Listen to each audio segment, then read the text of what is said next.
کہ یہ لوگ پوچھتے ہیں کہ جس عذاب کا، جس حساب و کتاب کا آپ وعدہ کرتے ہو وہ کب آئے گا وہ دن؟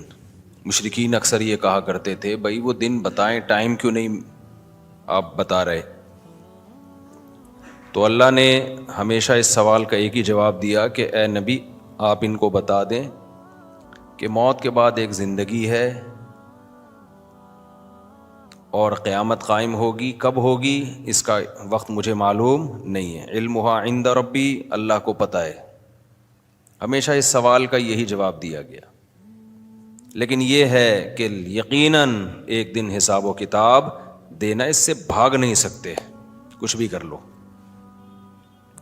کیونکہ اللہ نے اس کائنات کو ایسا ہی نہیں بنا دیا، بیکار نہیں بنا دیا کہ سائنسدانوں کے حوالے کر دیا ہو کہ تحقیق کرتے رہو اور نئی نئی ریسرچ مارکیٹ میں لاتے رہو، بس اسی میں الجھ کے زندگی ختم کر دو۔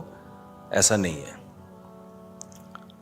اس کائنات پہ محنت کرو، سب کچھ ہے، یہ اللہ نے تمہارے لیے بنائی ہے، لیکن اس خوش فہمی میں مت رہو کہ اللہ نے تمہیں کسی اور کے لیے نہیں بنایا، تمہیں ویسے ہی بنایا ہے، کھانے پینے کے لیے، مستیوں کے لیے، ناچنے گانے کے لیے، پان تمباکو کے لیے، نشے کے لیے، جو مرضی کرو، اپنی منمانی زندگی گزارو، یہ دماغ سے ہمیشہ کے لیے نکال دو۔ تمام پیغمبروں نے یہی دعوت دی ہے، تمام پیغمبروں نے۔ پھر اللہ نے بتایا کہ وہ جو قیامت قائم ہوگی، جس دن انسان کو حساب و کتاب دینا ہوگا، وہ ہلکا دن نہیں ہوگا۔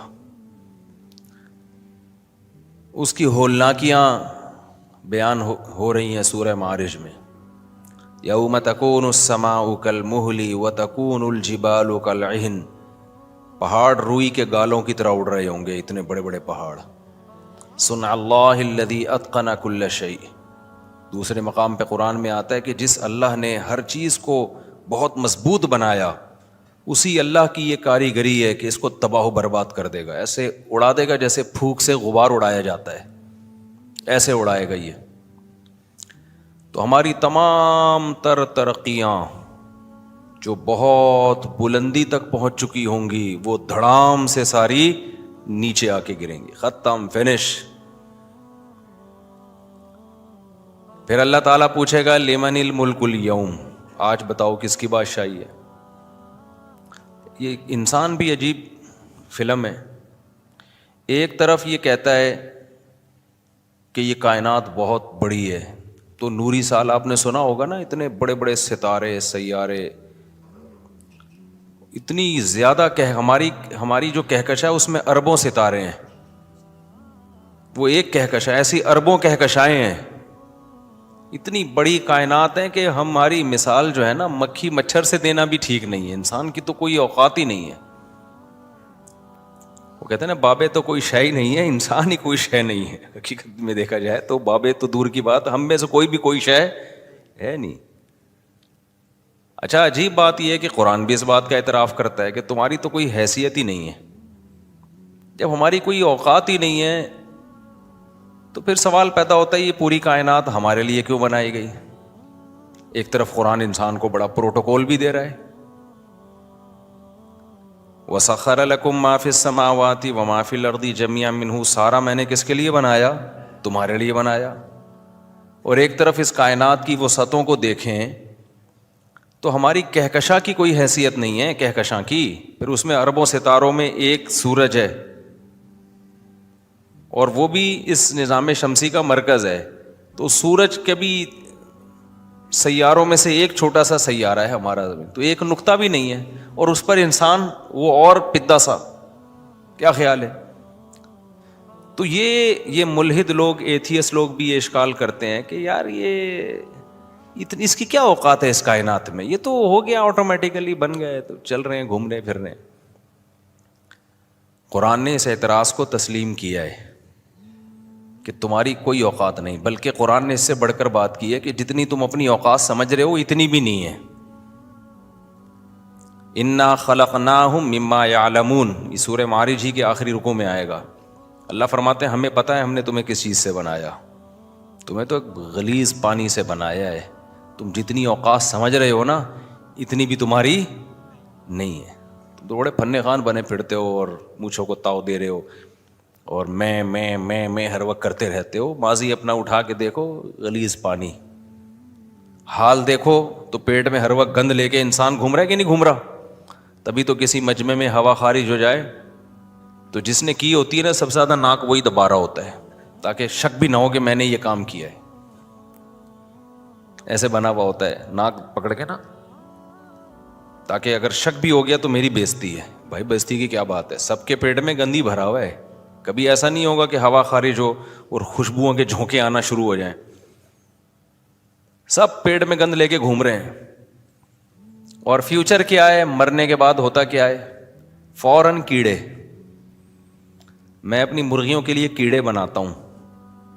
کیڑے جو ہے نا وہ کھل سے کیڑے بناتے ہیں نا, مرغیوں کو کیڑے کھلانا بہت فائدہ مند ہے مرغیوں کے لیے.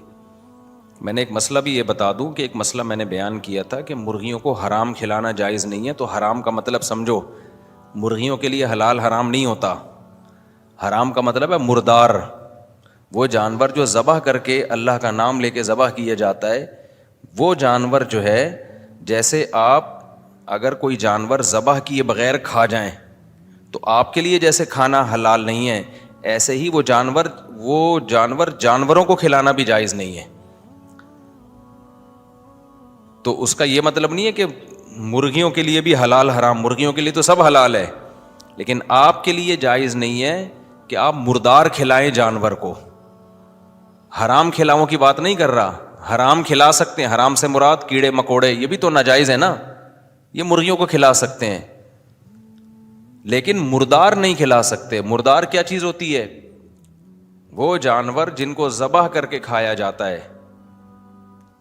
تو وہ ان جانوروں کا گوشت اگر وہ خود مر جائیں, ذبح نہیں کیا ان کو, ان کا گوشت آپ اپنے پالتو جانور کو نہیں کھلا سکتے. کیونکہ حدیث میں نبی صلی اللہ علیہ وسلم نے حکم دیا ہے, لا تنتفعوا من المیتہ, مردار سے کسی بھی قسم کا فائدہ مت اٹھاؤ. اس سے کوئی فائدہ نہیں اٹھا سکتے, اب اس کو بس پھینکنا پڑے گا کچرے پہ. جیسے آپ کی بکری گھر میں مر گئی, یہ مردار ہے نا, اب آپ نے کیا کیا, یار یہ تو اب حرام ہو گئی ہے, ذبح نہیں کر سکے, تو چلو اپنے کتے کو کھلا دو. اس کو کاٹ کے کتے کے آگے ڈال دیا. آپ اس کو کتے کے آگے بولو نہیں ڈال. شریعت نے حکم دیا اس سے کسی بھی قسم کا فائدہ نہیں اٹھا سکتے سوائے کھال. کھال جو ہے وہ دباغت, اس کھال اتاری جا سکتی ہے اور اس کو خشک کر کے استعمال میں لایا جا سکتا ہے. تو باقی کوئی فائدہ نہیں, اس کے گوشت ووشت سے فائدہ نہیں اٹھا سکتے آپ. ایک صاحب کا گھوڑا مر گیا, انہوں نے وہ مردہ گھوڑا اپنے مگرمچھ کو کھلا دیا لے جا کے. تو میں نے ان کو منع کیا, میں نے کہا بھائی آپ, ہاں یہ ضرور ہے کہ اس مردہ کو پھینک دیں, کوئی خود آ کے کھا جائے جانور تو کھا جائے. اب یہ نہ ہو کہ اتنا تقوی کا آپ پہ ہیضہ ہو گیا کہ اب آپ ڈنڈا لے کے کھڑے ہوئے کہ کتا کھائے نہیں اس کو. کتے کے لیے حلال و حرام نہیں ہوتا. آپ خود نہ کھلائیں, خود کھا لے تو وہ تو کون سا حلال کھاتا ہے سارا دن. تو مگرمچھ وہیں گھوڑا پڑا رہتا, مگرمچھ آ کے اٹھا کے لے جاتا, ٹھیک تھا, وہ مگرمچھ کے لیے حلال حرام نہیں ہوتا. تو یہ ان چیزوں کے بارے میں ہے جو مردار گوشت ہوتا ہے, لیکن کیڑے مکوڑے مردار میں شامل نہیں ہے. ویسے حرام ہے کیڑے مکوڑے کھانا, کیونکہ خبائث میں اللہ نے ہم پر خبیث چیزوں کو حرام کیا ہے. یہ انگریز جو ہیں یہ پروٹین کے لیے کیڑے بھی کھاتے ہیں.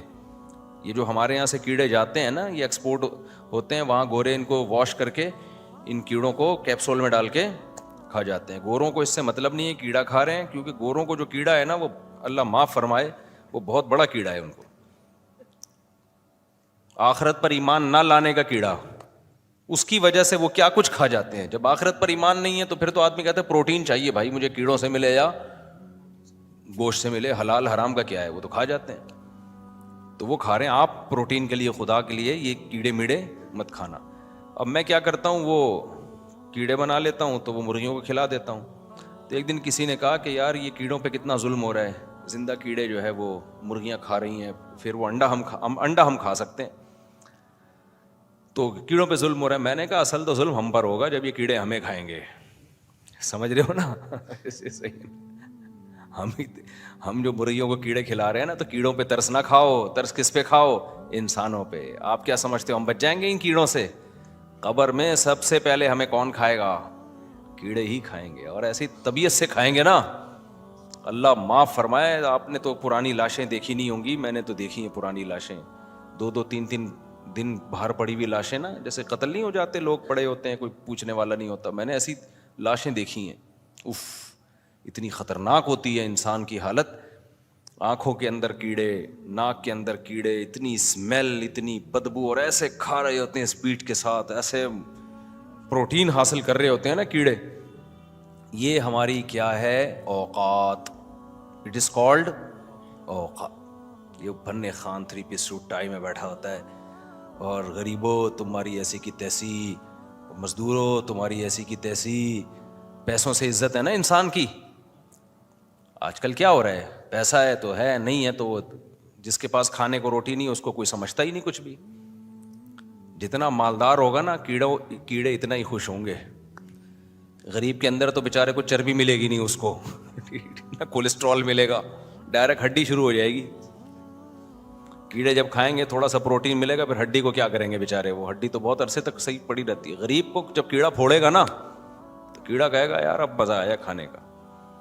تو اس لیے ہماری اوقات, ہم سب کی, میری بھی آپ کی بھی, ہماری اوقات 2 ٹکے کی بھی میرے بھائی نہیں ہے. تو کیوں پنے خانی کی دکھا رہے ہو یار, کیوں میں چھوڑو.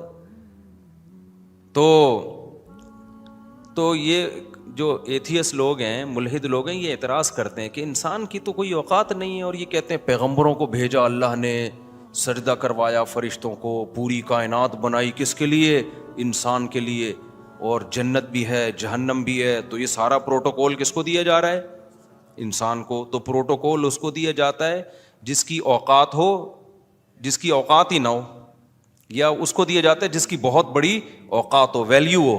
بتاؤ کس کو دیا جاتا ہے پروٹوکول, بھائی جس کی اوقات ہوتی ہے اس کو دیا جاتا ہے. تو اوقات تو 2 ٹکے کی نہیں ہے, ویلیو اللہ اتنی دے رہا ہے کہ سید الانبیاء کو بھی انسان بنا کے انسانوں میں بھیجا. سارے پیغمبر تو انسان تھے نا, اور پھر اللہ انسان سے اتنی محبت کر رہا ہے, اتنے پیغمبروں کو بھیج رہا ہے, آسمانی کتابوں کو بھیج